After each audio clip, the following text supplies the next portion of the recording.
नमस्कार रसिक श्रोते हो.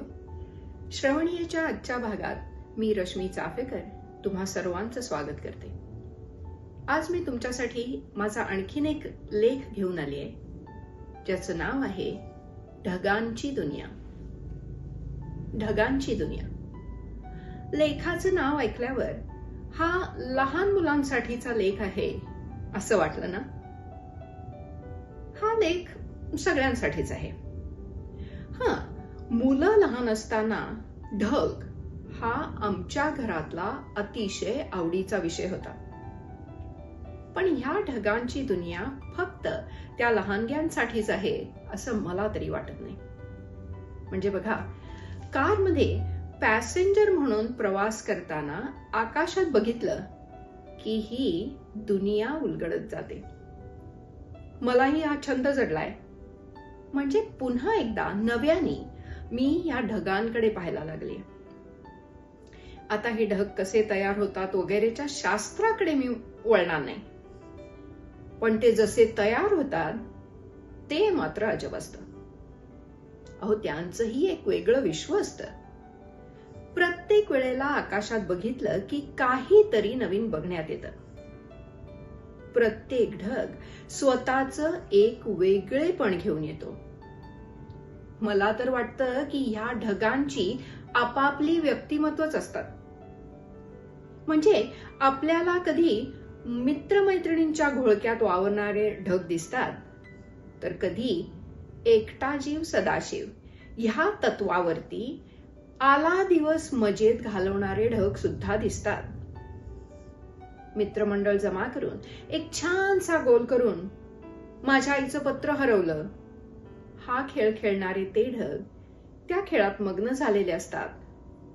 तर तो एकटाच स्वतःच्याच विश्वात रममाण झालेला ढग पाठीवर पडून लोळण घेणाऱ्या कुत्र्यासारखाच आनंदी होऊन तो क्षण उपभोगत असतो. हो, काल तर मी ससा आणि कासवाची शर्यत बघितली. इथे गोष्टीतल्यासारखाच तो ससा आरामात पहुडलेला होता आणि कासव मात्र कशाचीही पर्वा न करता आपल्या चालीने चाललं होतं. ढगांना सुद्धा ही गोष्ट माहिती असेल असं मला कधी वाटलं नव्हतं. मला वाटतं की लपंडाव हा तर ह्या ढगांचा अतिशय आवडता खेळ असावा. आणि तो खेळायला सखा कोण? साक्षात सूर्यदेव. आणि त्या खेळाची गंमत आपणही अनुभवतो, नाही का? बहुतेक वेळेला हे ढग अगदी गोंडस गुबगुबीत अशा एखाद्या छकुल्यासारखे दिसतात.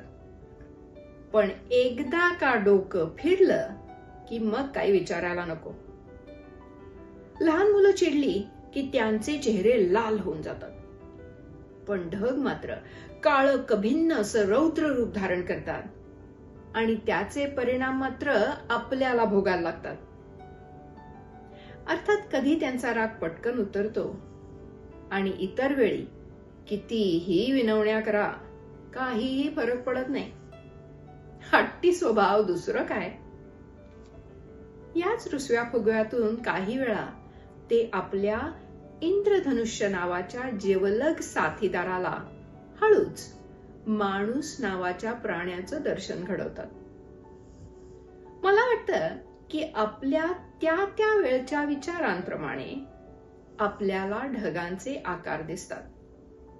आता परवाच बघा, माझ्या डोक्यात साड्यांविषयी काहीतरी विचार चालले होते आणि नेमकं त्याच वेळी मी आकाशात बघितलं तर काय, शुभ्र पांढरा रंग आणि ग्रे रंगाचे रुंद काठ असलेली सुंदर साडी आकाशात पसरलेली मला वाटली. मी नकळतच लक्ष्मी रोडच्या साडीच्या दुकानात पोहोचले सुद्धा. नुकतीच आणखीन एक गंमत झाली. म्हणजे मला आकाशात झाडूवर बसलेला हॅरी पॉटर दिसला. आता झाडू होता म्हणून ती चेटकीण होती की काय, कोणास ठाऊक बाबा. प्राण्यांचे तर किती असंख्य आकार ह्या ढगांमध्ये दिसू शकतात, नाही का? अर्थात हे सगळं दिसायला आपला फोन खाली ठेवून आकाशात बघून आपल्या कल्पनाशक्तीला मात्र चालना द्यावी लागते. हे नक्की. पण हा असा घालवलेला वेळ नक्कीच सत्कारणी लागतो, कारण नकळत कुठेतरी या खेळामुळे एक मानसिक शांतता लाभते असं मला तरी वाटतं. तुम्ही पण तुमची मुलं लहान असताना हा खेळ खेळला असाल ना? आता स्वतःसाठी खेळून बघा आणि सगळ्या कुटुंबाबरोबरही खेळून बघा आणि तुम्हाला आकाशात काय काय दिसलं हे मला नक्की सांगा. आणि हो, माझ्या चॅनलला लाईक आणि सबस्क्राईब करायला विसरू नका आणि हा व्हिडिओ तुमच्या मित्रमैत्रिणींना, तुमच्या कुटुंबियांना नक्की पाठवा. धन्यवाद.